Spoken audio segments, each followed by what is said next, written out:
through Isaiah. Then Isaiah, the son of Amos, sent to Ezekiel, saying, Thus says the Lord God of Israel, because you have prayed to me against Sennacherib, king of Assyria, I have heard. And we see that Ezekiel's prayer is heard. And not only that, we know that the incident goes like this. The Lord sends an angel and kills 185,000 of the people of the enemy's camp. And finally, this king Sennacherib himself is killed by his own son. So, even Ezekiel faced a very strong threatening from the enemy.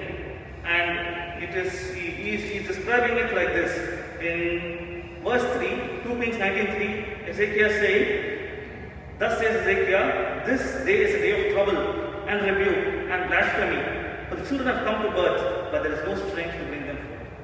So, when he is faced with such a situation, his response is, he is completely taking his burden and unloading in the presence of God. So that is what we see in Philippians 4, verse 6. Be anxious for nothing, but in everything by prayer and supplication. The next word is with thanksgiving. We have to make our request to God. When we see the life of Jesus, always when Jesus prays, he gives thanks first. We see in the one example from John. Let us come to John chapter 11 and verse 41.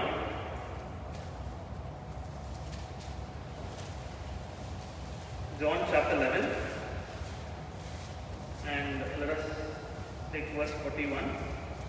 So the incident here is that Jesus gets the news that Lazarus has died, and then when he goes, if we read, we see that Jesus also he weeps, and then he prays. In 41, let us all read verse 41. Then they took away the stone from the place where the dead man was lying, and Jesus lifted up his eyes and said, Father, I thank you that you have heard me. So we see that the first thing that Jesus is uttering from his lips is he's thanking the Lord, and not only that, he is giving a proclamation of faith. He is giving a faith statement, saying that, Father, I thank you because you have already heard me. And Jesus knew for sure that he is going to see Lazarus alive. So this is also very important in our prayer. So just like how Jesus did, so we also need to thank God even before the answers come, so that when we make the proclamation of faith, then what we have hoped for will actually come to pass. So it is very important to have this kind of thanksgiving with faith, so that we get answers. And finally we see in Philippians 4, 6 and 7, verse 7, and the peace of God, which passes all understanding, will guard your hearts and minds through Christ Jesus. So, when we are giving completely ourselves to this prayer and unloading our burdens, our supplications to God with thanksgiving, then God is saying He is going to give us His peace, which will rule our heart. So, when we have that peace, no matter the trouble, we will not be afraid or we will not be anxious. Because the peace that God gives doesn't just make us feel secure in good times, but even in the midst of storm, we will have that peace. We will just see that a small incident in the life of Jesus. In Mark 4, we can turn and read verses 37 to 39. Mark chapter 4, and we'll read verses 37 to 39. And a great windstorm arose, and the waves beat into the boat, so that it was already filling. But he was stirred asleep on a pillow. And they awaked him and said to him, Teacher, do you not care that we are perishing?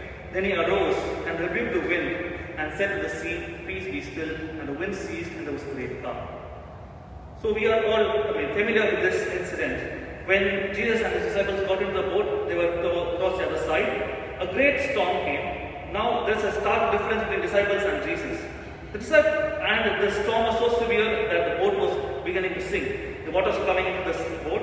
And the disciples were very much afraid. They were thinking they were going to perish, they were going to die. But we see Jesus is asleep on a pillow.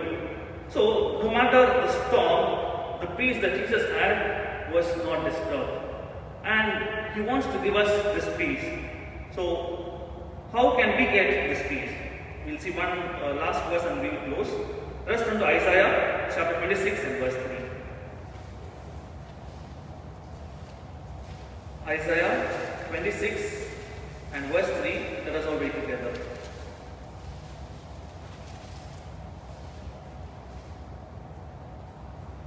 You will keep him in perfect peace, whose mind is stayed on you, because he trusts in you.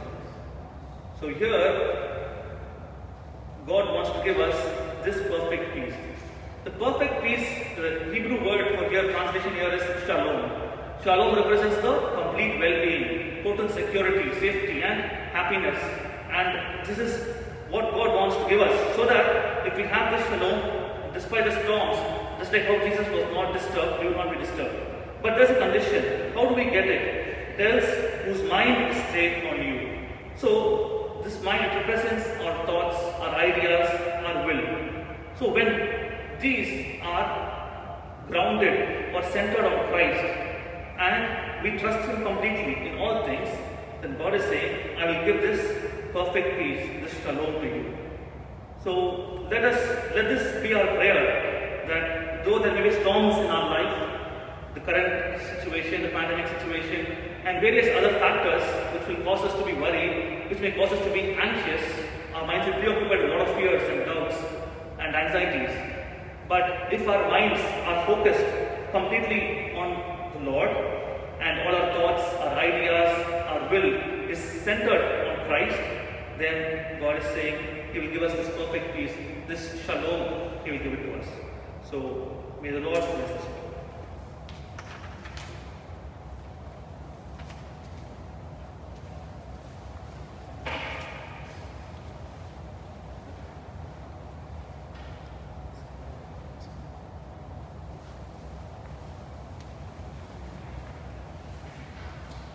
As we have a little time, one brother, one sister will pray according to the word we heard. Let us put our burden before the Lord, so that Lord may answer and stand, give peace and join our hearts. Let us pray.